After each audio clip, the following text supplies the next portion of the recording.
Hari ini pukul 3.36 pagi ya, di tanggal 22 November 2023 terjadi sejarah yang cukup besar dalam dunia aset kripto, di mana di sini ada tweet dari Changpeng Zhao selaku CEO Binance bahwa hari ini dia mengundurkan diri dari sebagai CEO Binance.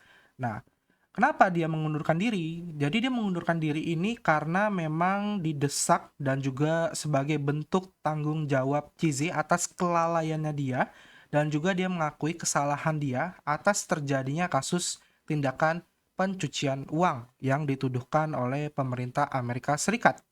Dan dia juga sudah mengumumkan bahwa posisi CEO Binance akan digantikan oleh Richard Teng. Nah, Richard Teng ini itu bisa dibilang cukup terkenal dan juga dia punya pengalaman dalam dunia finance serta regulasi, khususnya di Singapura.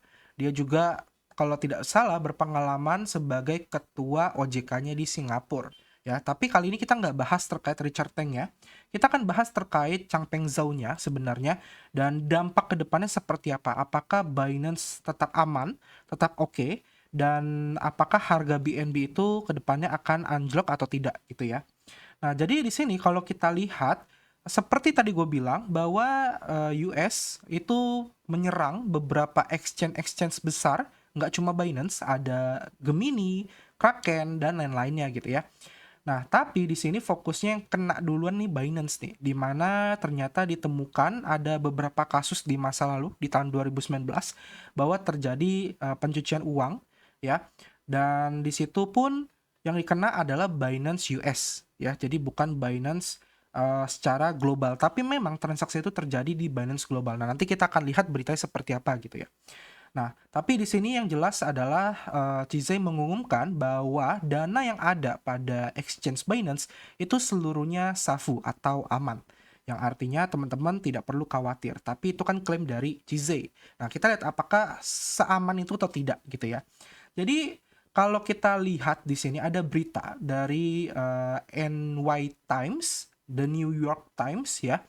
Binance mengakui bahwa terjadi money laundry gitu ya, dan Changpeng Zhao akan membayar 50 million US dollar ya ke pemerintahan Amerika Serikat. Nah, kalau kita baca di sini beritanya, jadi ini akan aku baca dalam bahasa Indonesia buat bantu teman-teman.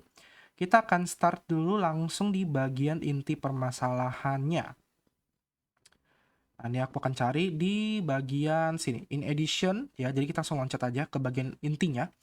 Jadi gini, seperti yang kita ketahui, Binance itu kan ada Binance.com dan Binance.us, khusus untuk US gitu ya. Nah, secara hukum, undang-undang di Amerika Serikat, segala macam transaksi aset kripto diharuskan dilakukan di exchange yang terregulasi di negara tersebut, khususnya Amerika Serikat. Sama kayak di Indo gitu kan. Kalau di Indo pasti diutamain adalah kita transaksi di exchange yang memang sudah dilegalitas oleh Bapepti maupun OJK gitu. Nah, fungsi tujuannya apa? Kenapa harus transaksi di exchange yang terregulasi atau tercatat di negara tersebut? Tujuan utamanya adalah supaya untuk mengurangi dampak tindakan pencucian uang yang dilakukan oleh perusahaan-perusahaan di negara terkait, ataupun yang paling parahnya digunakan untuk hal-hal yang berbahaya seperti transaksi narkoba, senjata api, perang, dan lain-lain. Jadi itulah kenapa di sini terjadi sebuah temuan gitu loh yang dilakukan oleh tim dari Amerika Serikat ya, bahwa GZ ini pernah secara pribadi berusaha menyembunyikan transaksi besar dari customer di Amerika Serikat. Transaksinya ini dilakukan di Binance.com, bukan di Binance US. Nah, kemudian customer ini tuh disebut sebagai VIP. Jadi kayak di anonim aja gitu ya, dirahasiakan. Sebutnya ini customer VIP nih gitu. Yang ditangani oleh manajer khusus dengan tujuan agar lembaga pengawas Amerika Serikat ini nggak bisa menyebabkan masalah apapun terhadap transaksi yang ada. Nah, kasus ini tuh terjadi pada Juni 2019, di mana CZ menyarankan karyawan Binance lainnya untuk berbicara sama si pelanggan VIP ini yang basisnya di Amerika Serikat menggunakan metode seperti panggilan telepon. Nah, kenapa telepon? Supaya tidak bisa di track record atau di track jejaknya gitu ya, si interaksinya ini. Karena kan by telepon kan kalau mau nyadap kan dia harus udah tahu targetnya dulu gitu loh ya. Atau kalau by chat kan masih bisa ditarik datanya. Oh, pernah berhubungan berdasarkan chattingan nih, ada track recordnya. Sedangkan kalau by telepon itu agak sulit gitu. Jadi kurang lebih itu yang dilakukan seperti itu. Nah, terus sebelumnya banyak juga akun-akun Binance yang teridentifikasi sebagai aktivitas kriminal. Nah, dulu itu banyak banget akun-akun yang memang tujuan itu untuk kayak jual beli senjata, narkoba, dan lain-lain. Itu akunnya di-freeze, dibekukan oleh Binance dan juga beberapa exchange lain juga melakukan hal yang sama gitu. Nah, ternyata pada bulan Juli 2020 ada nih karyawan Binance teridentifikasi membantu kontributor aktivitas terlarang tersebut untuk ngebuka lagi akun-akun mereka yang sudah dibekukan. Jadi karyawan ini tuh dia menghubungi beberapa perusahaan atau yang dulu punya akun. Nah, dia bilang kayak gini, apakah mencuci uang narkoba terlalu sulit akhir-akhir ini? Datanglah ke Binance, kami punya kue untuk Anda. Nah, kue yang dimaksud adalah dia punya akses atau dia punya kekuatan untuk ngebuka kembali akun-akun tersebut kayak gitu. Nah, pertanyaannya adalah apakah hal ini tuh dilakukan oleh murni oknum dari stafnya Binance atau memang atas perintahnya CZ? Nah, kalau secara logika ya, secara logika namanya sebuah perusahaan apalagi udah sebesar Binance nggak mungkin kita bisa mantau tuh one on one si staff-staffnya gitu loh. Bahkan kalau kita tahu banyak sekali perusahaan-perusahaan tuh mau segede atau sehebat apapun sistemnya pasti ada aja celah-celah di mana staff ini bisa entah itu korupsi atau membocorkan data dan hal-hal lainnya. Nah, hal itu kan juga kemungkinan besar bisa terjadi gitu loh. Artinya Trojan horse ataupun si para perusak-perusak ini tuh itu punya kemungkinan untuk melakukan tindakan tersebut. Mereka punya ya celah bisa mendapatkan keuntungan, dia memanfaatkan hal itu. Nah, terus kenapa yang kena itu Cizit sebagai CEO? Ya tentu saja karena secara publik mau perusahaan apapun, muka yang dilihat yang harus bertanggung jawab adalah CEO-nya. Ya, nggak cuma di Binance tapi seluruh perusahaan baik konvensional maupun Web3 gitu ya. Jadi jika ada suatu tindakan di suatu perusahaan yang merugikan orang lain secara publik, ya mau nggak mau CEO-nya itu yang akan muncul dan bertanggung jawab seperti itu. Kenapa bisa sampai terjadi kelalaian seperti itu? Tapi baik lagi di sini kita tidak tahu apakah benar-benar oknum ataupun Chang Peng Zhou yang melakukan gitu ya. Nah, terus akhirnya apa? Akhirnya hukuman dalam penyelesaian kasus Binance kali ini ya, ini adalah salah satu hukuman terbesar yang pernah dijatuhkan oleh pemerintah Amerika Serikat terhadap perusahaan keuangan. Jumlah tersebut ini mendekati 5 miliar US dollar yang dibayarkan Goldman Sachs kepada pihak berwenang di Amerika Serikat dan seluruh dunia pada tahun 2020. Nah, sebenarnya kasus yang terjadi pada Binance kali ini itu pernah terjadi juga mirip ya di BitMEX Exchange dulunya, tapi tidak sebesar Binance. Binance ini udah gede banget lah kena kena tuntutan dananya gitu ya. Nah, jadi secara kasus ini pun juga kita bisa lihat ini nggak cuma sekali dua kali terjadi dan memang kayak tadi gue bilang juga secara aset ya itu tidak disentil, anehnya gitu loh. Jadi regulator Amerika Serikat ini fokusnya ke exchange-nya, ya kan. Dia tidak mempermasalahkan Bitcoin, mempermasalahkan BNB-nya ataupun aset-aset yang ada, tapi exchange-nya gitu loh. Jadi di sini kita bisa lihat bahwa memang kayak targetnya itu mereka udah tahu kalau gue targetnya ke aset kriptonya itu udah tidak berdampak lagi. Ya akhirnya ya gue mending target ke exchange-nya ada, cari kesalahan-kesalahan yang ada ya mungkin seperti itu kita tidak tahu baik lagi banyak data-data dan pertimbangan yang tidak terpublish ke publik dan kita tidak tahu sejauh apa data yang mereka punya ya kan kurang lebih gitu. Nah terus dengan kasus FTX seperti apa? Nah sebenarnya di sini cukup unik ya. Jadi kalau kita lihat secara kasus ini berbeda dengan FTX.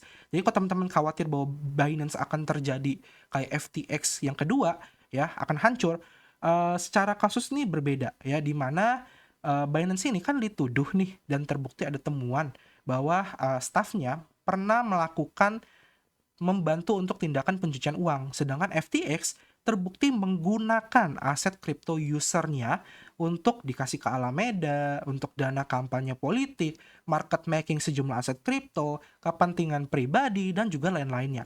Ya, nah, dan juga ini banyak banget ya kekuatan Binance ini sekarang lagi diuji dengan keluar duit sebanyak itu untuk bayar denda, terus banyak user yang withdrawal. Kalau kita lihat ya, secara data udah ada lebih dari 1 billion US dollar tuh yang ditarik dari Binance keluar oleh para user karena khawatir nanti jadinya kayak FTX, bahkan secara kasus sudah berbeda gitu loh. Nah, jadi kurang lebih seperti itu. Nah, untuk masalah pencucian uang ini juga sebenarnya banyak banget exchange-exchange besar di luar sana, termasuk exchange kecil. Jadi, gue pun tahu ada beberapa exchange kecil yang tidak terkenal, memang sengaja mereka bikin exchange tujuan untuk cuci uang sebenarnya. Itu ada, teman-teman. Ya, tapi gue nggak bisa sebutin namanya apa. Dan di Indo pun sebenarnya ada juga. Jadi, kita nggak tahu apakah nanti ke depannya semua exchange ini di dunia akan lebih ketat lagi atau tidak, termasuk Binance. Binance pasti akan jauh lebih diketatkan lagi, dipantau lagi pasti. Ya, kita nggak tahu ke depannya gimana. Tapi berdasarkan on-chain data ya, kalau kita lihat secara di Binance, di CoinMarketCap, total aset di Binance ini secara real time-nya dia masih ada 71 miliar US dollar.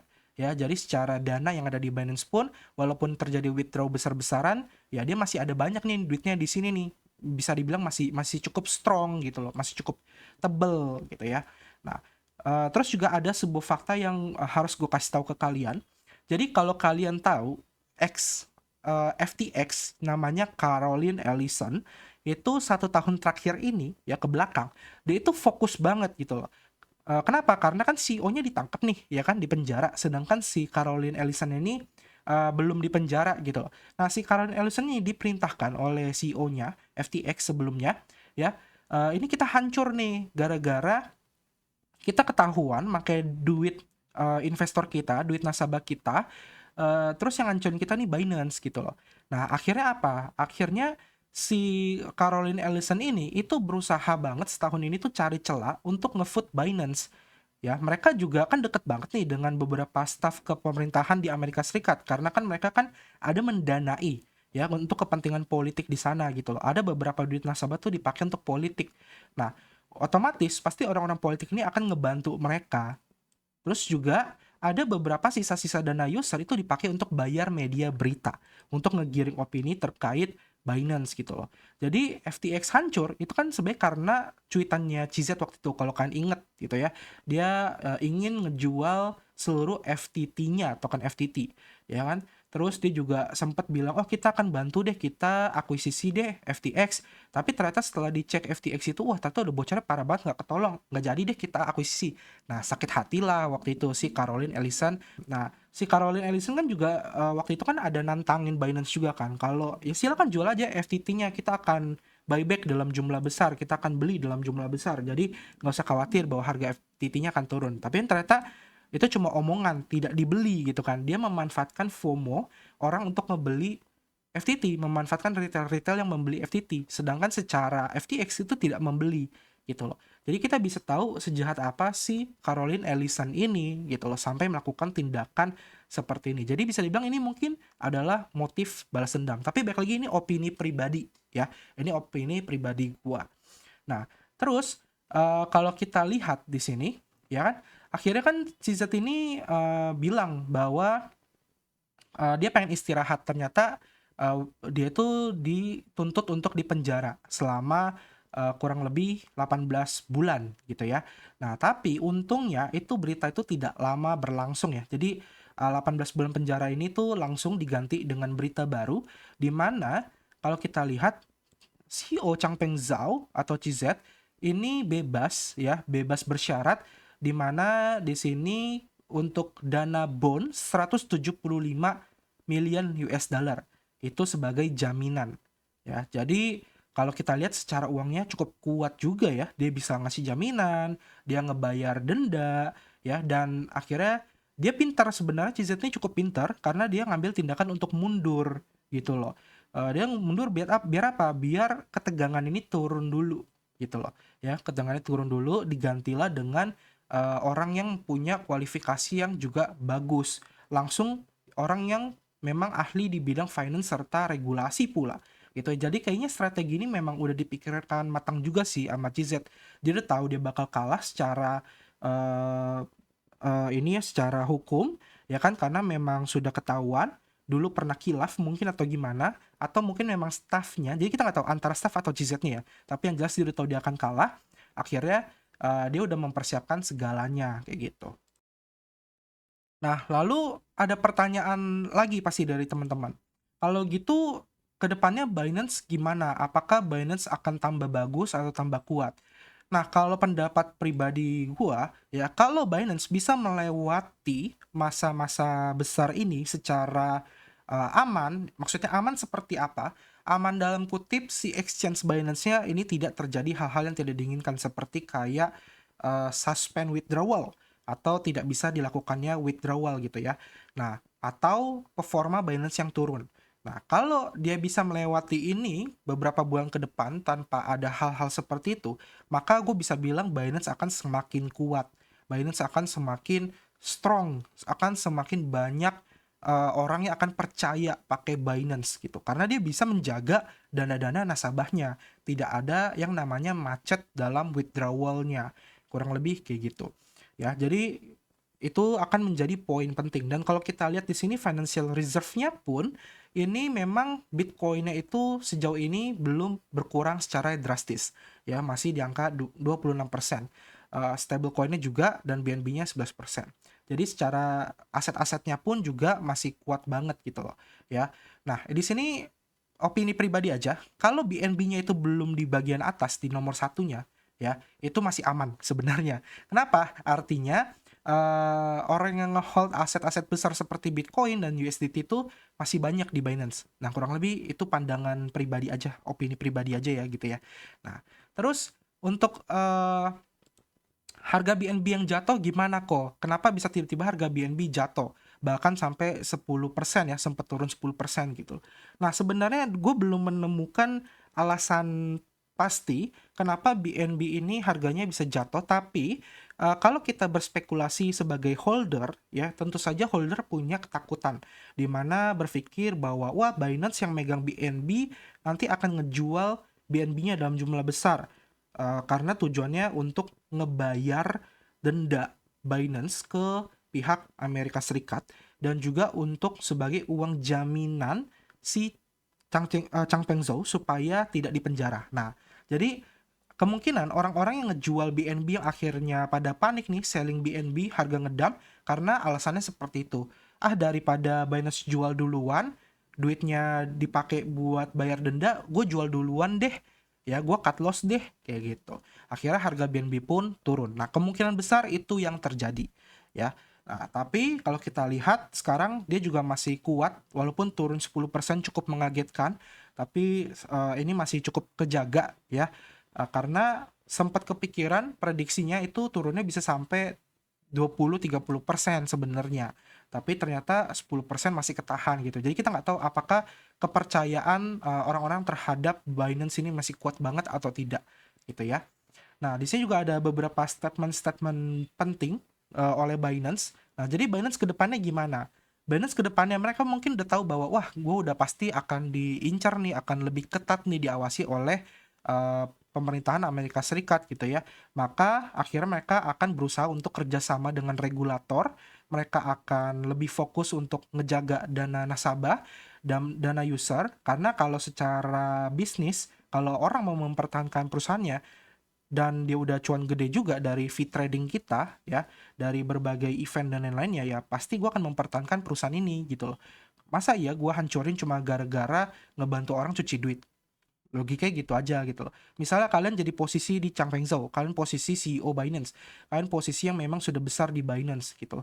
Kalian tiap hari dapat duit nih dari fee trading orang-orang, dari orang yang udah percaya sama kalian, nomor satu exchange terbesar di dunia. Sama kalian dapat fee duit dari cuci duit. Nah, kira-kira gedean mana sih secara jangka panjang? Nah, kurang lebih kayak gitu aja ya. Dan mereka nantinya mungkin apakah nanti akan lebih ketat untuk KYC-nya, gue nggak tahu ya. Mungkin bisa aja ataupun IP blocking ya. Jadi kalau orang yang pakai DNS-nya DNS Amerika Serikat mungkin akan lebih sulit lagi untuk akses yang .com-nya. Kita tidak tahu juga gitu loh. Karena yang disinggung pun Binance-nya, bukan asetnya. Tapi yang jelas Binance juga udah bilang bahwa seluruh dana kita itu yang ada di Binance itu aman atau safu. Dan kalau kalian pengen withdrawal silakan, tidak masalah karena semua akan redemption-nya 1:1. Ya, jadi kurang lebih itu sih statement dari Binance. Nah, paling sisanya statement-statement opini dari berbagai orangnya, salah satunya ini dari Travis Kling. Dia bilang bahwa dampak jatuhnya CZ di Binance itu karena BlackRock gitu loh. Jadi ada yang bilang intinya BlackRock yang menjatuhkan Binance dengan tujuan supaya harga Bitcoin turun. Nah, kurang lebih ada yang kayak gitu karena kan ETF-nya ditunda ya, launching ETF-nya itu ditunda gitu loh. Ya jadi kurang lebih banyak lah opini dan drama-drama seperti ini, tapi baik lagi kita coba pantau aja terus ke depannya seperti apa.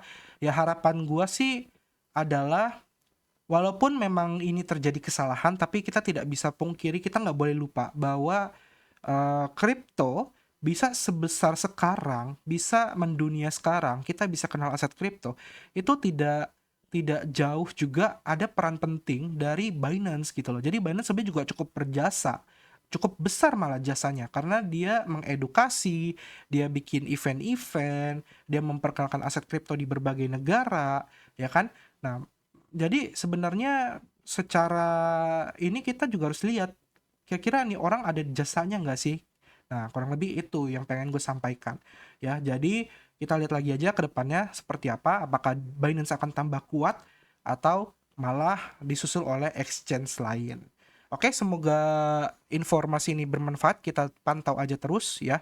Jadi kita ketemu lagi di next video. Jangan lupa di subscribe, like, dan juga komen. Di share juga videonya.